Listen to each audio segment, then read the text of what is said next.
Guys, I'm so excited! Dumating na ang aking e-bike. So, ito na yung aking e-bike, my own service. So, tara, samahan nyo akong i-unbox. I-unbox?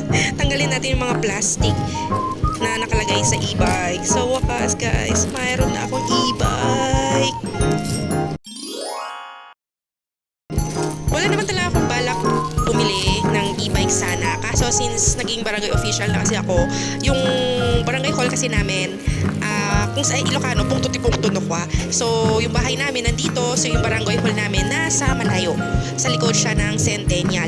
So, magka-tricycle pa ako, and minsan ginagabi ako. So, ayun na nga, wala nang tricycle pa uwi, minsan wala kaming sasakyan pa uwi ni secretary. So, kaya naisipan ko, since yung motor naman namin is nakatambak, sabi ni Habi, benta lang natin yung motor, pero meron akong pambili ng e-bike ko. So, yan, gamit na gamit ko siya. Pwede ko na siyang hatid sundo kay baby ko, baby namin.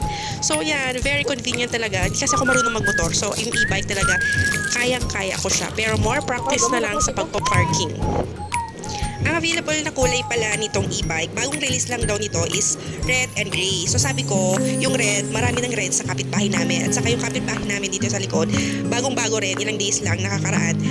Red yung kinuha niya. So sabi ko doon sa sales rep, ayoko ng red kasi red na yung mga kapitbahay namin. So gusto ko yung kakaiba. So gray. So maganda yung kulay na nakuha ko. Gray. Ang ganda-ganda niya. So ang gusto ko sanang e-bike is yung medyo open doon sa harap. Kaso magkano lang yung difference nito at saka nun. So sabi ko eto na lang. Mas latest daw ito.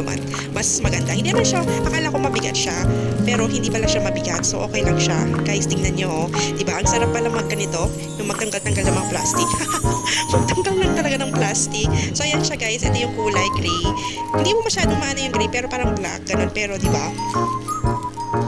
So, nag-iisip ako kung ano yung ipapangalan ko, guys. Huwag may ipapangalan. Di ba uso-uso na ngayon yung mga pinapangalanan yung mga sasakyan nila. So, syempre, dapat hindi tayo magpapatalo. Dapat may ipapangalan din tayo sa e-bike ko, di ba? Tapos, may plan din naman akong lagyan ng sticker sa harap para mas ma-identify ko. Syempre, ang dami-dami ng may e-bike ngayon. So, eto yung sister ko, tinuturuan niya ako paano mag-reverse.